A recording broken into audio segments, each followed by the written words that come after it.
The story you are about to hear is true.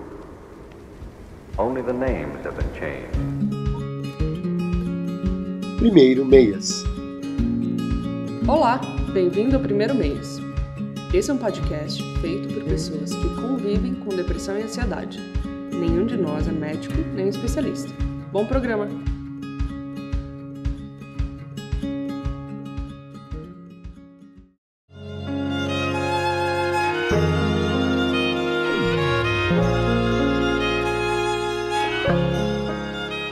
Olá, estamos aqui no Primeiro Meias, mais um podcast. Hoje o tema é solidão, e então eu gostaria de agradecer a presença do César e Thaís, mas hoje eu vou fazer sozinha o programa, tá? Obrigada, gente. Tchau, beijo. Até logo. Obrigado. Tchau, pessoal, tchau. Tem que fazer a piadinha, né?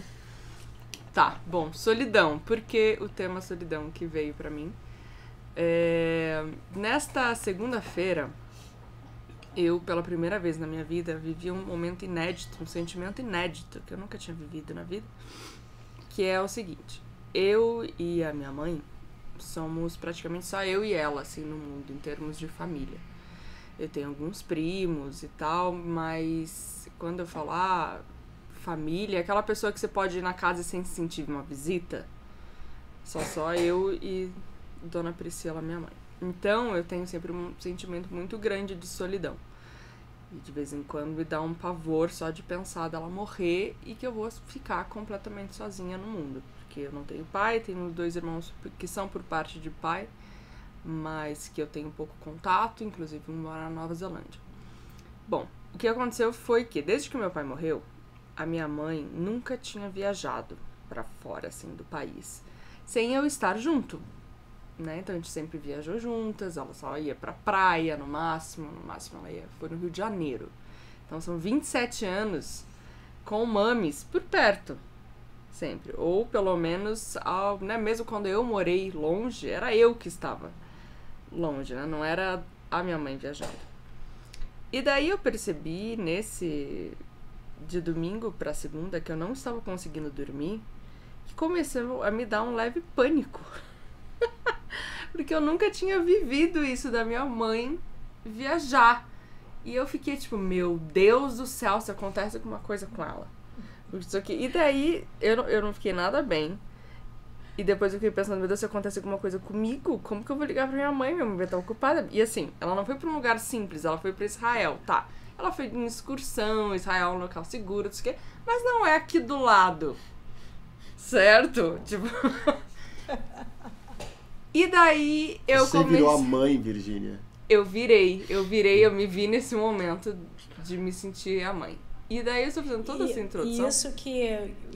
Desculpa. Não, por favor. Mas isso porque sempre é mais difícil para quem fica. Para quem tá naquela estrutura que já existe, né? Porque ela tá lá, ela não está nem lembrando que você existe. Exatamente. O que é pior ainda pra minha realidade.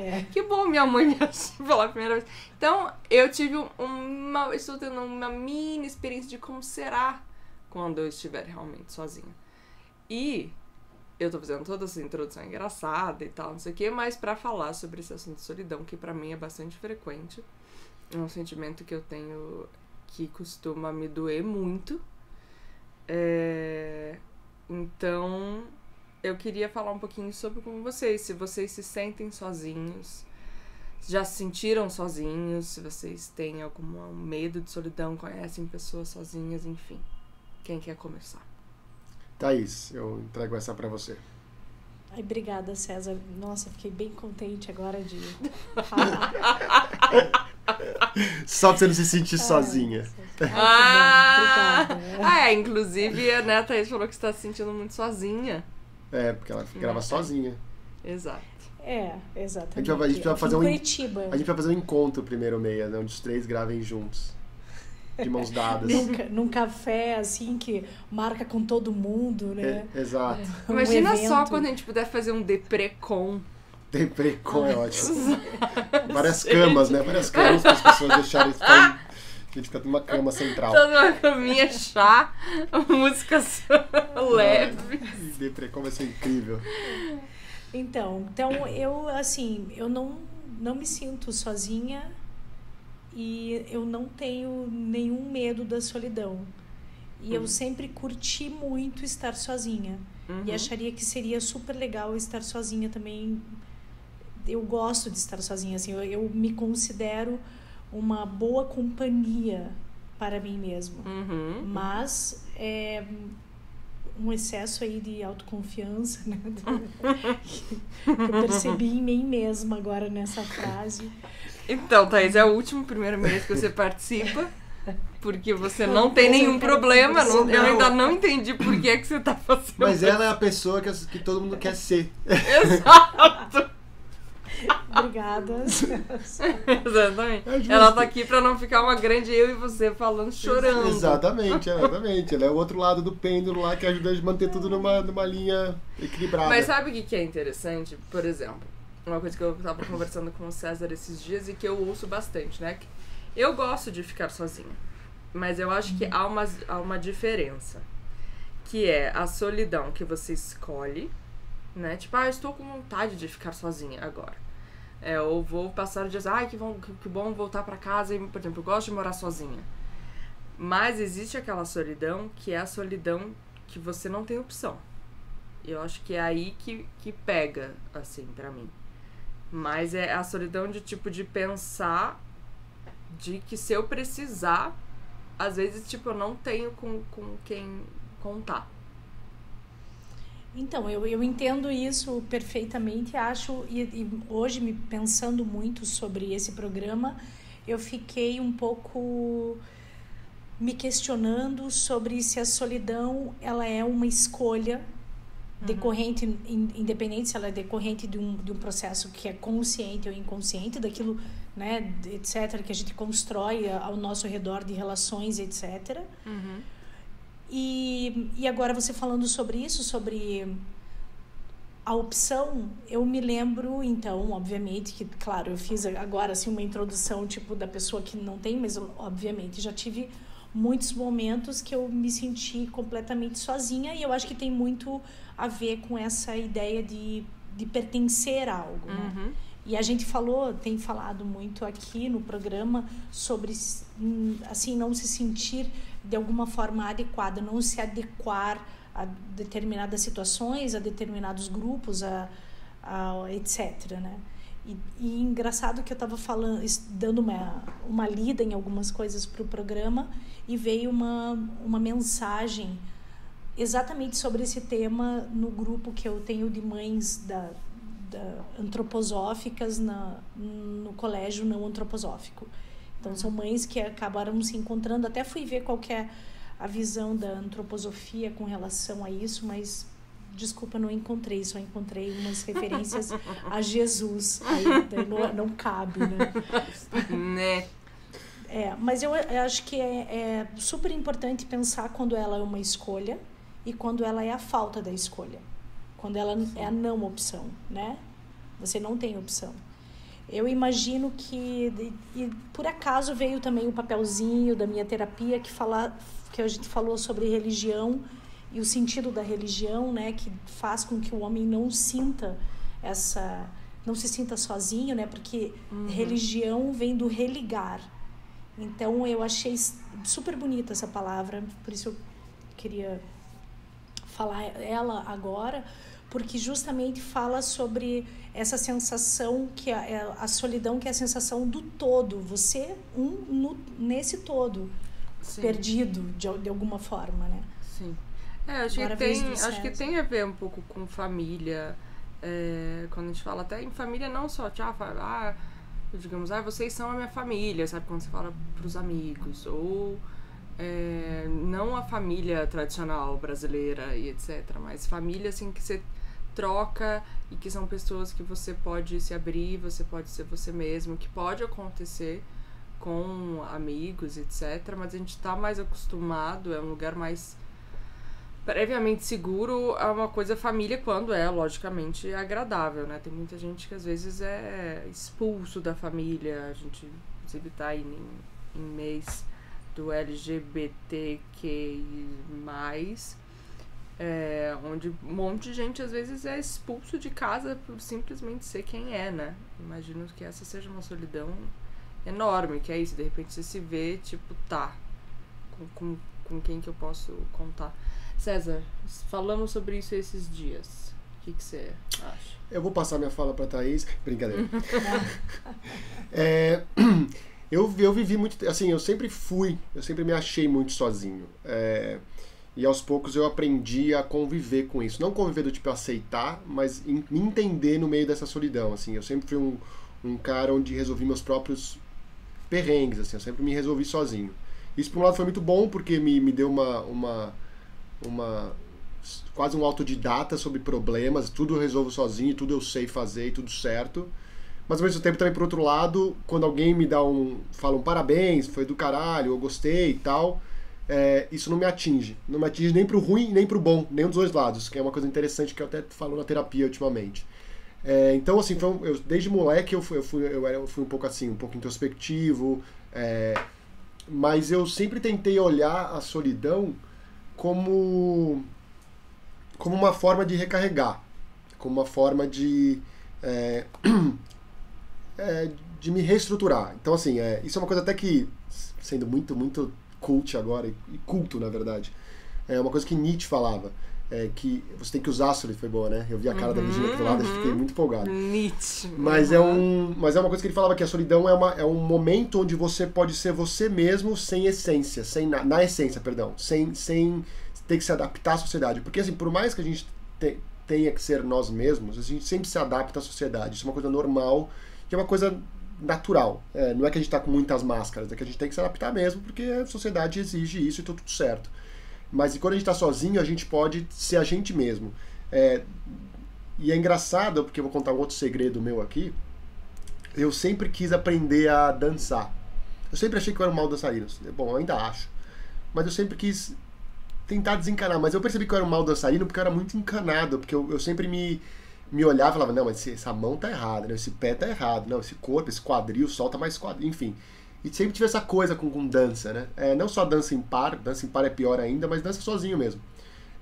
E aí, aos poucos, esse ano eu comecei um movimento, que esse é o segredo, de dançar sozinho em casa. Eu ponho uma música e danço. Tranquilo. Adoro. Faço fico isso feliz. várias vezes. E várias vezes eu fico me pegando, me julgando, falando, não, peraí, tá errado. Não, tá ruim. Não, que braço é esse? E aí eu brinco, e é uma brincadeira que tem um grande fundo de verdade, que se eu não fosse o que eu sou hoje, em termos profissionais, eu seria coreógrafo. E todo mundo olha na minha cara com, como assim coreógrafo? Você nunca se demonstrou nenhum interesse em coreografia. Mas eu acho um negócio tão legal. E para de Virginia, eu tô abrindo meu coração aqui. Eu tô achando demais, eu tô achando demais. E é isso, assim, então eu sempre tinha essa vergonha de mim mesmo, assim, e eu acho que a solidão e ser sozinho, na escolha ou não na escolha, eu acho que pra mim, eu concordo que existe uma escolha de ser solitário, vamos dizer assim, e tem dias que você não escolhe, mesmo assim você é. Mas eu sempre tentei mudar um pouco o meu olhar sobre isso, né? Então, assim, hoje estou sozinho, porque eu quero ou porque eu não quero? Porque não interessa. Vamos fazer alguma coisa com relação a isso. Então eu comecei a criar hobbies. Tem um outro hobby tonto, assim, mas que me ajuda a sair um pouco dessa solidão, que é jogar videogame. É algo que eu me distraio, é algo que eu vejo a vida passar, e às vezes tem jogos, eu gosto desses jogos que não tem fim, assim, que eles chamam de mundo aberto. Você vai jogando, vai fazendo mil coisas e vai evoluindo ali no jogo, então você vai perdendo um pouco da coisa do tempo. Quando você vai no relógio, são 4:30 da manhã, você tá morrendo de sono.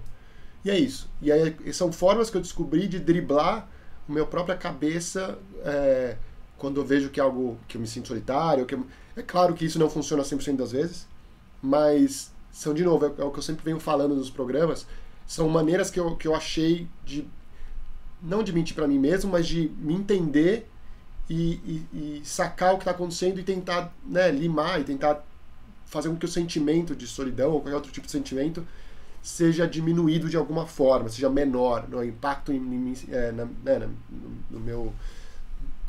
meu ser, sei lá, seja menor. Então, assim, eu entendo que há escolhas e não há escolhas, e quando não há escolha, eu acho que o que a gente tem que fazer é exatamente voltar a olhar para nós mesmos, porque a escolha ou a não escolha está muito no outro. Peraí, eu não escolho estar sozinho, mas eu estou sozinho? Quem disse que eu não escolhi? O outro, porque o outro não está querendo, sei lá, sair comigo. Então eu me sinto sozinho porque o outro fez algo. Então, de novo, é um olhar do outro sobre você. Se você olha e fala assim, ele não quer sair comigo, quem está perdendo é ele ou ela, enfim, ou eles, ou elas. peraí, é um pouco, agora fazendo uma brincadeira saudável, é um pouco usar um pouco dessa super confiança da Thaís. Quem tá perdendo são eles. Eu tô bem comigo mesmo. Eles que não estão querendo a minha companhia, que é incrível. E falta um pouco isso, de transformar o olhar de sociedade para nós mesmos. Então, acho que a solidão, e como o Nietzsche falou, é essa questão de se reestruturar. Então, quando você está sozinho, você se reestrutura. Você fala, recarrega minhas energias, tô legal, tô bem. O que eu quero fazer que eu não faria com um monte de gente? Vou dançar sozinho, vou, sei lá, tomar banho... Pelado, eu ia falar tomar banho pelado. Eu ia falar tomar banho pelado. Vou tomar banho de roupa. Pode ser também. Vou tomar banho de roupa. Mas aí você faz umas coisas loucas. Vamos gravar um podcast. Sabe? Que você não faz sozinho. Eu acho que tem vários assuntos onde a gente acaba caindo na questão de vulnerabilidade, né? Que é... E eu acho que a partir do momento que você consegue ser isso, tipo...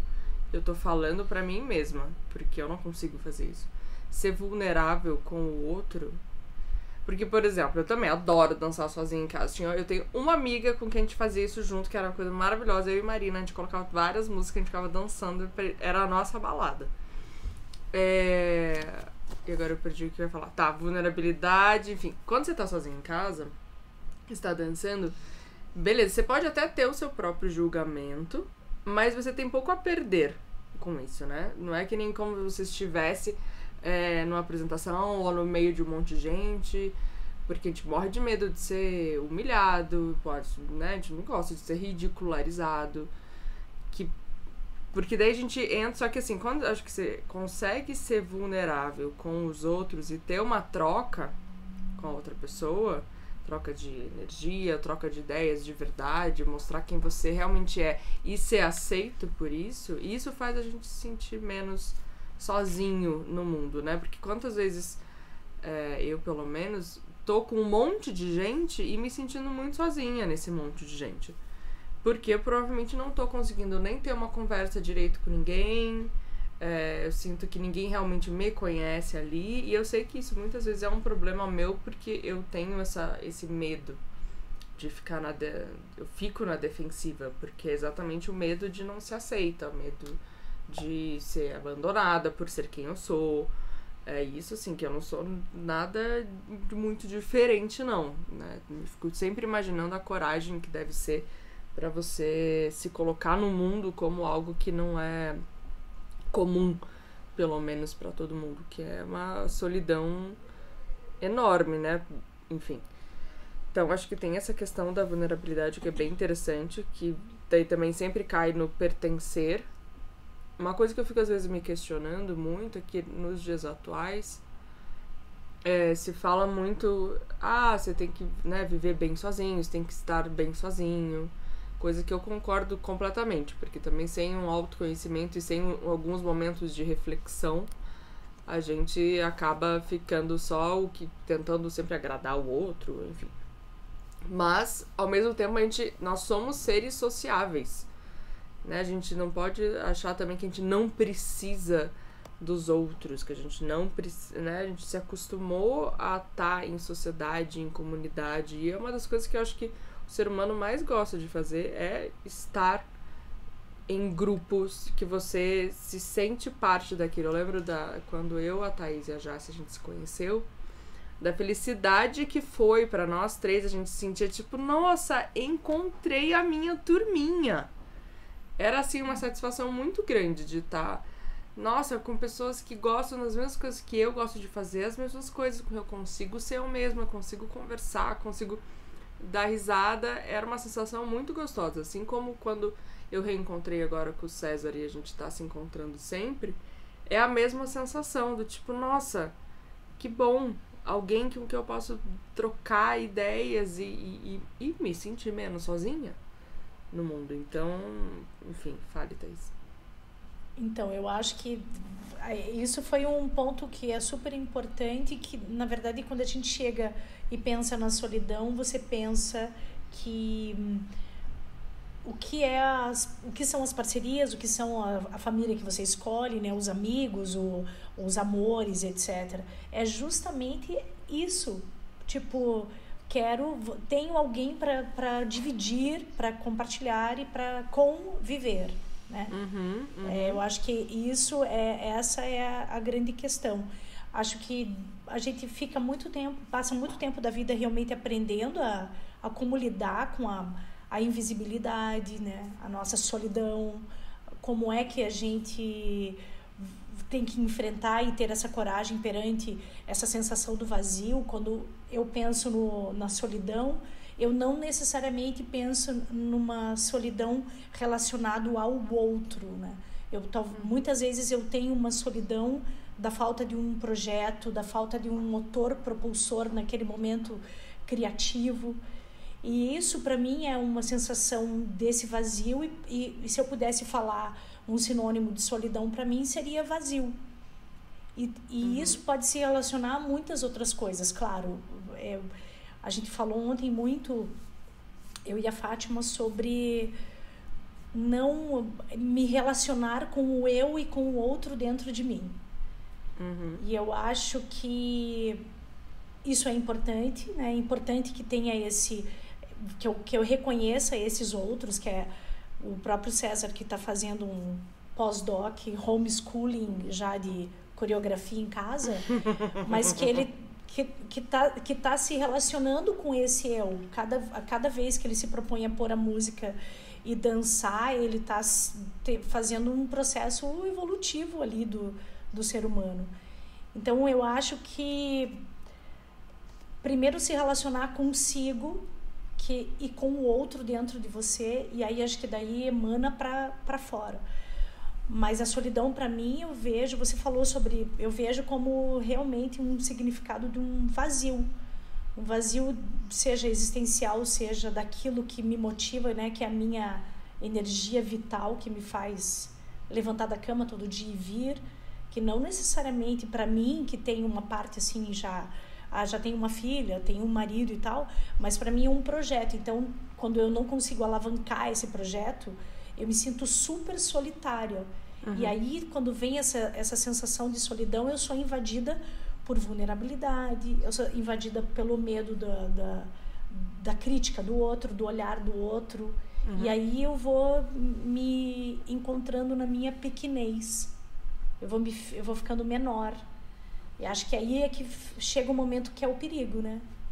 Que é perigoso, assim. Eu acho muito legal que a gente tem 3 visões, de certa forma, distintas aqui, né? Nenhum de nós somos médicos, então já quero deixar isso claro, né? Que são visões pessoais aqui da nossa própria vivência.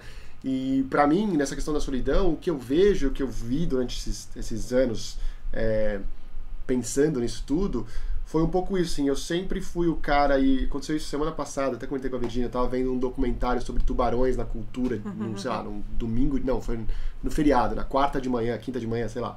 Eu acordei cedo, botei lá na cultura, não sei porquê, e tava tendo um documentário sobre tubarões. E não sei porque aquilo me pegou, e eu fiquei assistindo, e eu descobri que tinha um tubarão na Groenlândia, que ele vive nas profundezas, sei lá quantos 1000 metros ou metros de profundidade, onde já é escuro, onde a luz do sol não bate. Ele nada a 1 km por hora só, a velocidade máxima dele é 1 km por hora. E quando ele nasce, toda essa população de tubarões, né, da Groenlândia, quando eles nascem, um parasita gruda no olho deles e deixa ele cego. Então ele vive cego, caçando cego, nadando a 1 km por hora numa profundeza do mar. E só nessa população de tubarões, né? Só nesse tipo de tubarão. E eu lembro que quando eu vi isso, eu fiquei empolgadíssimo. E eu fui contar pra literalmente todo mundo. Durante todo o dia, eu contei pra todo mundo essa história, porque eu fiquei impressionado. E logo no dia seguinte da terapia, eu contei pra terapeuta, foi a primeira coisa que eu falei pra ele. Falei pra ela, Roberto, pelo amor de Deus, eu falei que eu vi sobre tubarões, e pá, foi que legal, que bacana, que interessante. Tem outro tubarão na Austrália que consegue andar por fora d'água. Enfim, incrível. E aí eu vi muitas reações. E algumas delas nossa, César, como você é estranho. Nossa, quem vê documentários de tubarões como você? E aí eu me peguei me lembrando de uns fatos que aconteceram anos e anos atrás, onde eu me senti o estranho, o famoso estranho no ninho. Eu sempre fui curioso, eu sempre tive essa coisa meio... Eu chamo de nerd, mas talvez nem seja nerd, talvez seja curioso mesmo. Então eu sempre quis aprender coisas que eu não sabia aprender, que eu não sabia o que era.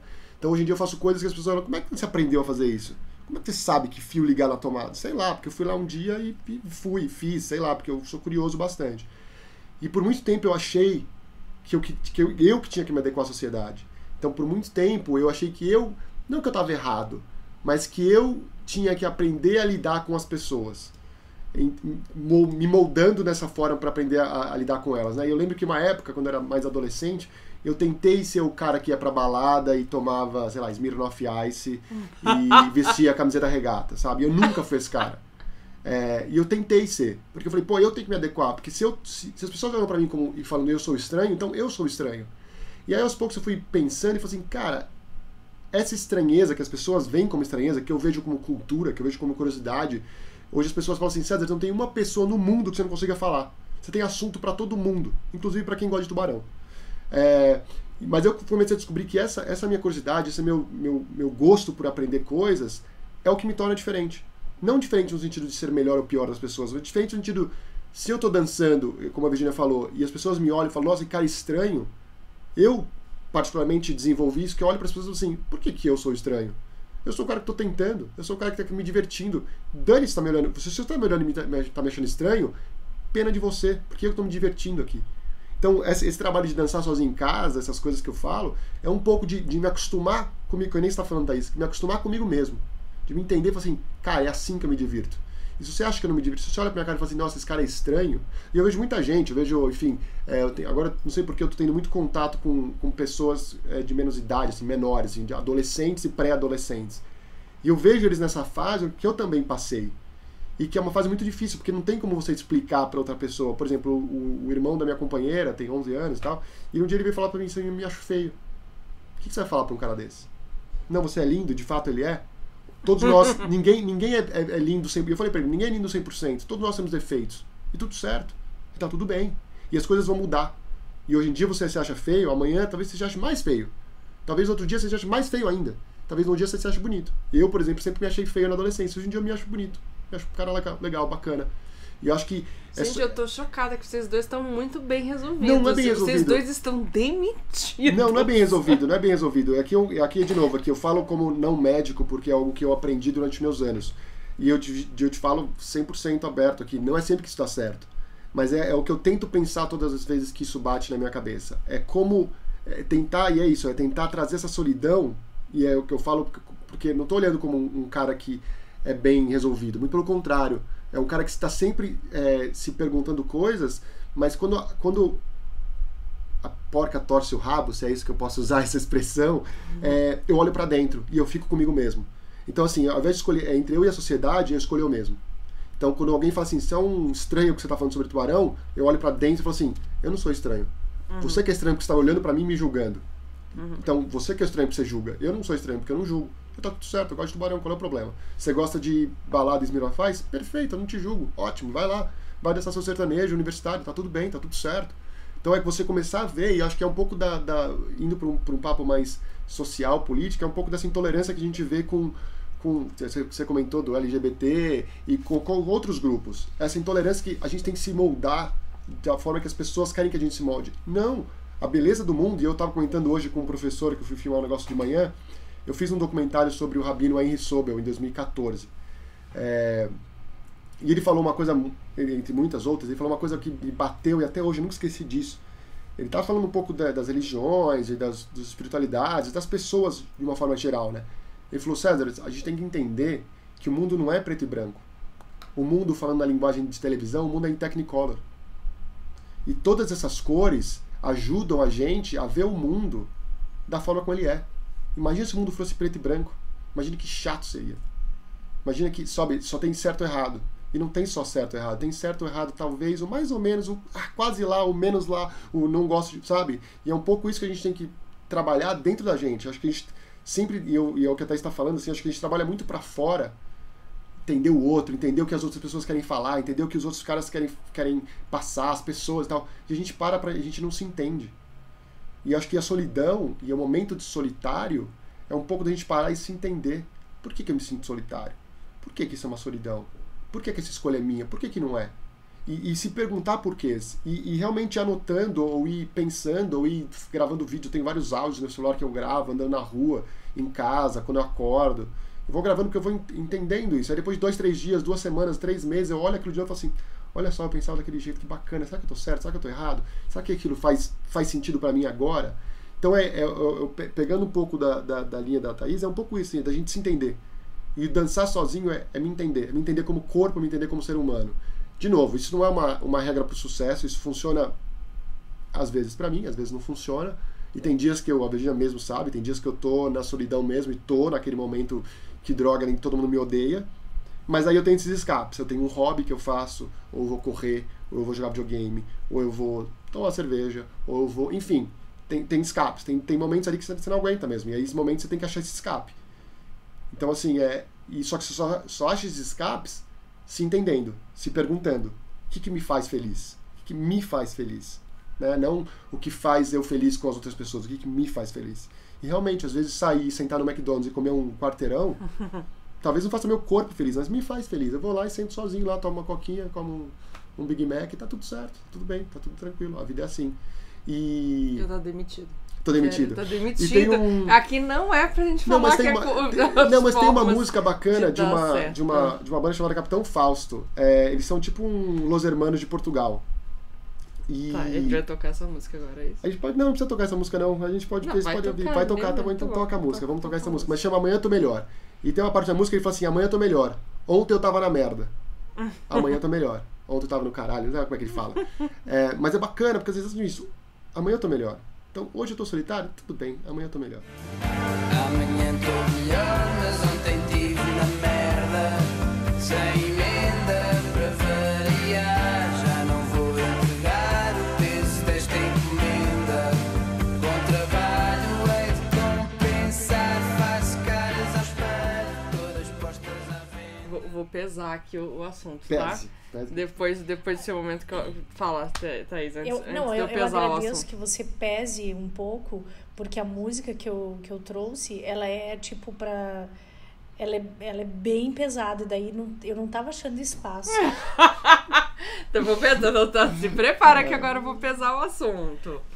Eu tava conversando esses dias com uma menina sobre ser introspectiva e extrovertida, né? Eu me considero uma pessoa introspectiva.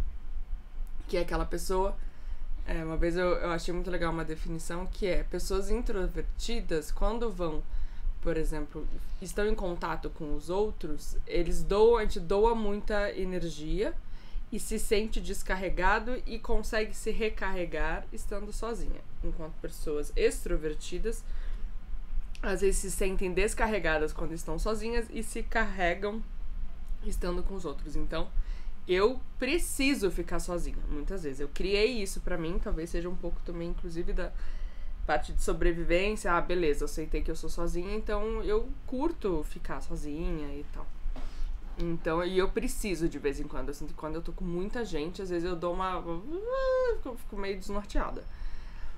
Mas, eu às vezes tenho medo de ficar sozinha. Por quê? E medo de alguns momentos de solidão, principalmente quando eu já passei por alguns momentos muito difíceis em que eu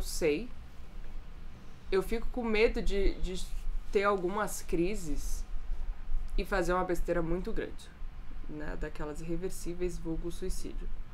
Eu tenho muito medo desse momento, porque eu não sei pedir ajuda direito.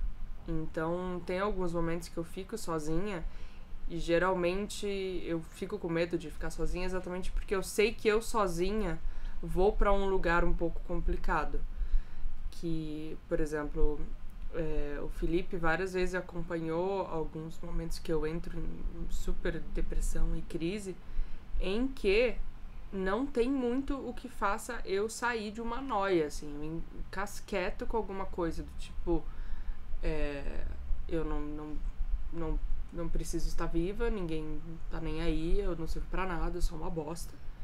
E eu fico alimentando isso, assim, eu entro numa coisa que até uma vez que eu fiz um curta-metragem que era sobre depressão e tal, e que eu sei que, por exemplo, eu tenho bicho, né, eu tenho um cachorro e 2 gatos. E sei que não sou só eu que, hoje em dia, né, tem muita gente que começou a ter bicho, principalmente pra se sentir menos sozinho. Quantas vezes eu deixei de fazer alguma coisa ou de começar a planejar alguma coisa porque o meu cachorro tava me olhando. Então, eu sempre tenho muito... Acho que é por isso que eu dificilmente nunca vou deixar de ter bicho e tal. Porque eu sei que eles salvaram a minha vida já. Só pelo simples fato de estarem ali com uma carinha de tipo assim, eu estou com você, eu me preocupo com você. Eles estão genuinamente com você, né? Eles não estão fazendo mais nada. Mas eu tenho 2 gatos que são super maravilhosos, mas eu sei que tem muito gato que é mais nem aí. Mas o cachorro, ele tá ali do tipo te olhando e de cara, e aí? E aí? Tipo, tamo junto, não vou fazer nada na frente da Lois, apesar de que já tive momentos em que eu pedi desculpa pra ela, falei, eu não tô aguentando, Lois, eu vou ter que, sei lá. E eu fico, daí abro a janela, fico olhando lá pra baixo, pensando, talvez, se eu for. E eu tenho medo de estar sozinha e chegar nesses momentos, assim. Eu tenho uma amiga minha que se matou, que se jogou da janela e tal, e eu volta e meia penso nela. E penso nesse momento, assim, que eu já estive próxima, que é esse momento horrível. É uma das piores sensações do mundo, assim, essa vontade de morrer e que você vê como se fosse a única solução possível. E eu sei que né, tem essa coisa também do suicida sempre avisa antes, né? É um pedido de ajuda, realmente. Você tá pedindo ajuda.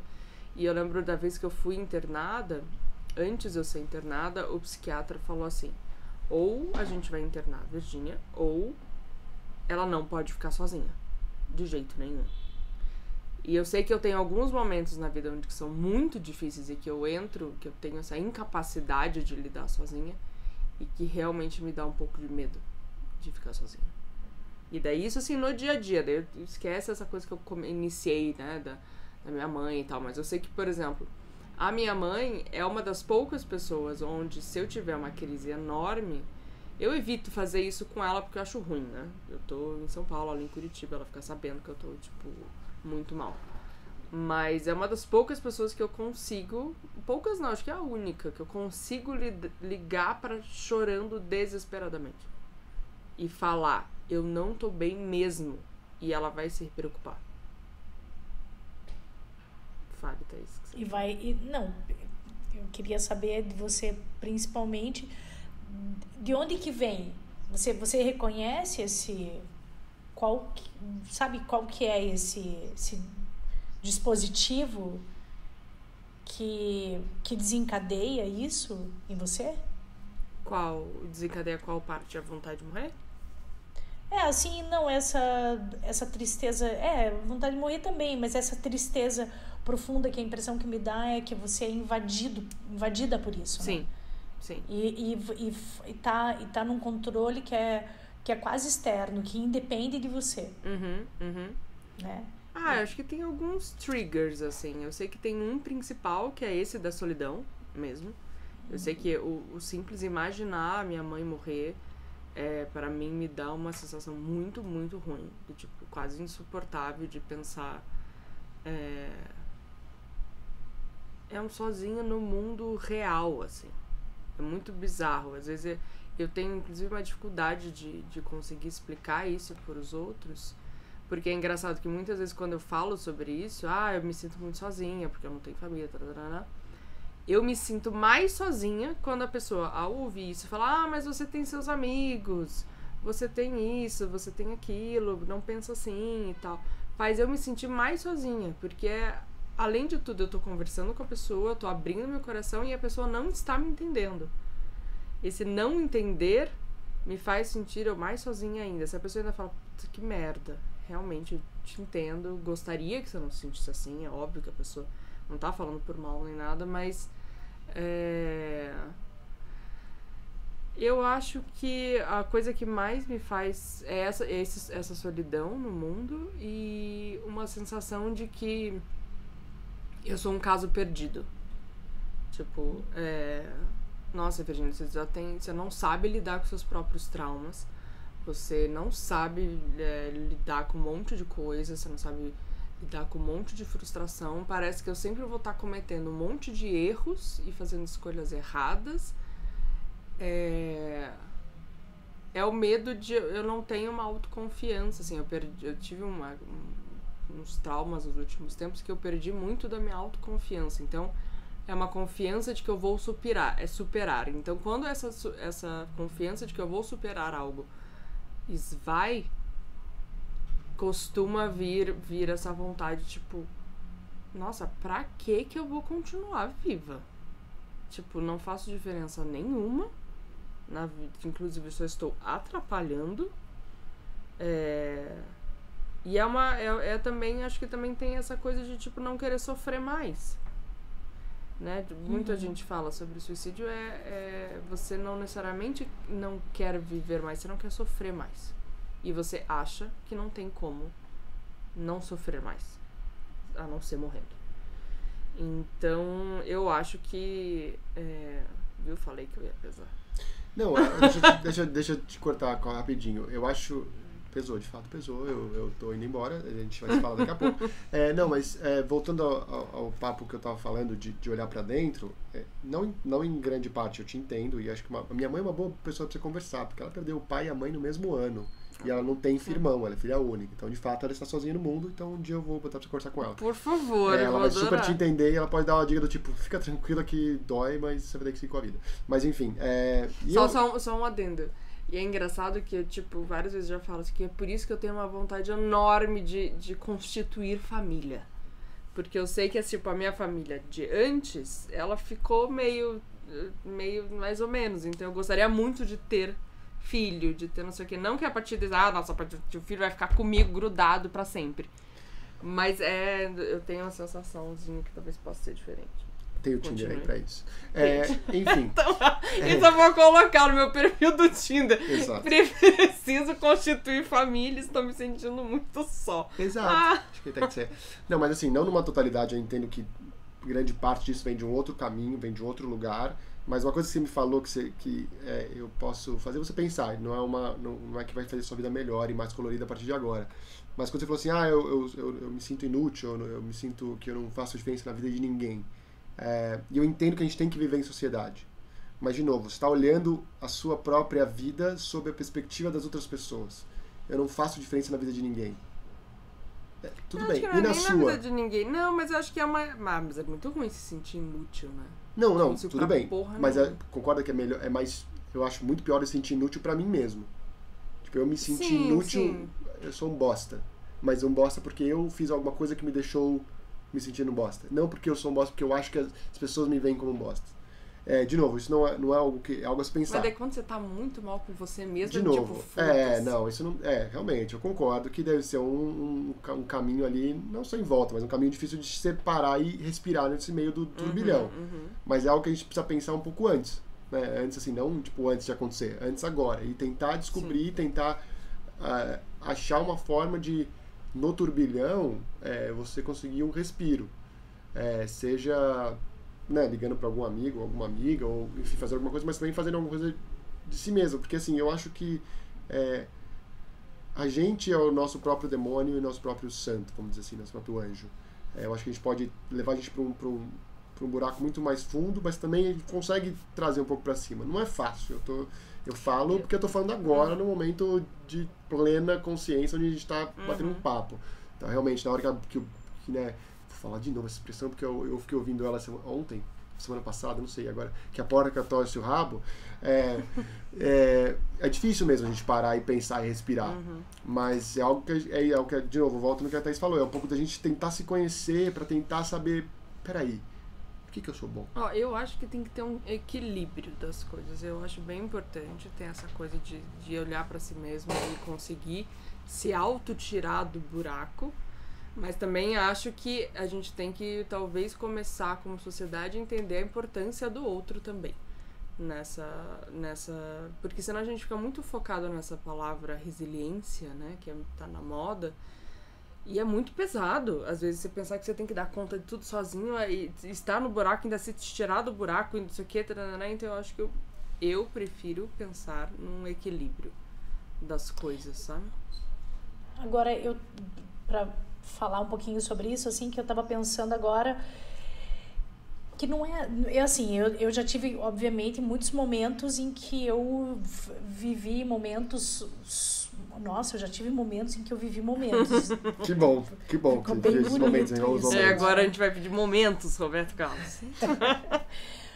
Mas de me sentir realmente assim, não acolhida, não amada, me sentir super solitária, principalmente quando você se muda, né? Vai para uma outra cidade e você não conhece ninguém, e até você encontrar a tua turminha novamente, ou se conectar, ou querer fazer esse movimento de encontrar a turminha, que também foi difícil, assim, demorou mais de 1 ano, 2 anos. Eu acho que são coisas assim, mas eu também acho que a gente precisa se perceber onde é que a gente se reconhece. Então eu, por exemplo, eu fiquei bastante tempo falando assim, quando eu era recém-mudada, que eu falava assim, não, eu sou super antissocial, eu não gosto, eu não quero ir nesse jantar, eu não quero ir nessa festinha. E de repente eu comecei a perceber que eu me reconhecia nesse lugar, e eu estava confortável nesse lugar. E aí é difícil, assim, então assim, Thaís tem que sair de casa, porque você tá ficando muito aqui em casa, você não sai mais, você fica aí sozinho o dia inteiro, mas eu curtia sair, eu não queria que viessem ninguém me dar receita, que não viesse ninguém me dar uma receita de como é que eu tinha, assim, a sua receita, né, pra ficar bem e pra ficar feliz. Então eu acho que é perigoso quando a gente passa a se reconhecer. Por exemplo, eu me reconhecia como Thaís dessa forma, sendo esta pessoa, e as pessoas passavam a me reconhecer por isso. Eu fui validada pelo outro por ser assim. Nem vamos chamar a Thaís porque a Thaís não vai, porque a Thaís ela não curte. Sim. E aí você acaba criando, assim, um estereótipo próprio teu, né? Pelo qual as pessoas te reconhecem. Eu acho que falta pra gente muito, assim, faltou e falta hoje, que é o que eu tento passar pra Aimee, que é um pouco educação emocional. Acho que as pessoas pensam, né? Educação financeira. Tem que ter uma inteligência emocional, é urgente pra gente ter. E aprender a reconhecer quando é que eu tô... Quando aquela minha ação é uma defesa desse mundo, ou quando aquela minha ação é uma ação que é genuína, que é minha. E ontem a Fátima, eu sempre falo da Fátima, que é minha terapeuta, ela falou assim, antes de dormir, pensa, se coloca nesse lugar, observa teu corpo em determinadas situações, como é que teu corpo reage a determinadas situações, de que forma que você se sente, se você se sente confortável, a partir do olhar do outro, a partir do teu olhar. Então eu acho que essa educação emocional, a gente, né, vem da dança em casa sozinho, vem antes de dormir, de fazer ali uma respiração, um respiratório e tal, vem de muitos, a gente tem hoje muitos recursos, mas a gente tá se reconhecendo como a Virgínia. Eu acho, assim, de repente você se reconhece nesse lugar. Você já... essa é a Virgínia que você conhece. Não é assim? Que você se relaciona com essa Virgínia. Você tá confortável nela porque você já sabe tudo que pode acontecer, o que não pode, como lidar com isso, o que tomar para isso não acontecer. Sim, você já se acostuma, né? É um lugar confortável. Eu, hoje em dia, tenho tentado me colocar... Tive um sonho esses dias que eu tô tentando recuperar, não a minha criança interior, mas a minha adolescente interior, que tinha bem menos medo das coisas.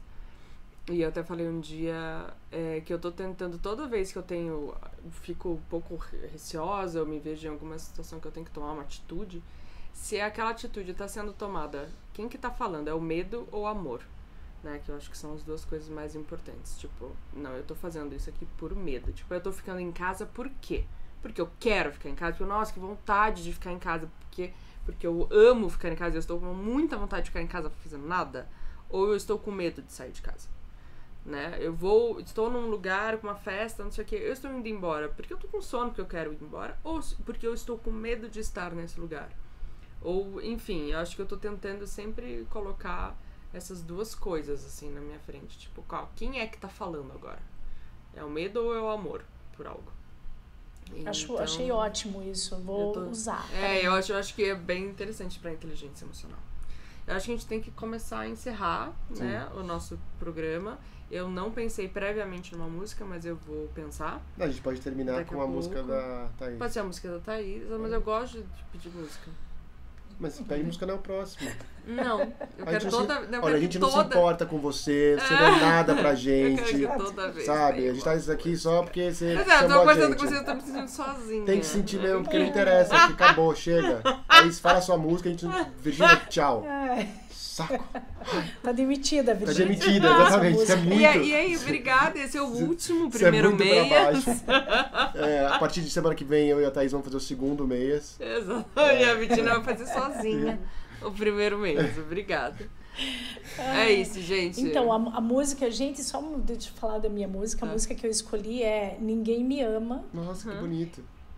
Então, é uma música que foi do Antônio Maria e era uma música que eu ouvia assim na minha infância. Minha mãe tinha um vinil e tinha esse disco lá em casa. Bom, enfim, eu chorava sempre quando era criança e a gente falou em momentos de tentar, tipo, pré-suicídio. Eu tive inúmeras vezes quando eu criança, eu pegava uma faquinha, mas uma faca sem ponta. A faca... Você era uma criança, Aquelas claro. mini facas de manteiga. Aquelas de rocambólica de plástico. Isso. E eu ia embaixo da cama e ficava tentando colocar bem no meio do peito, assim, para ver até onde que eu aguentava a dor. Então, assim, essa foi E essa música, ela ilustrou muitos desses momentos. Então, eu queria pedir com o Antônio Maria... Noranê. Ok. Ninguém me ama.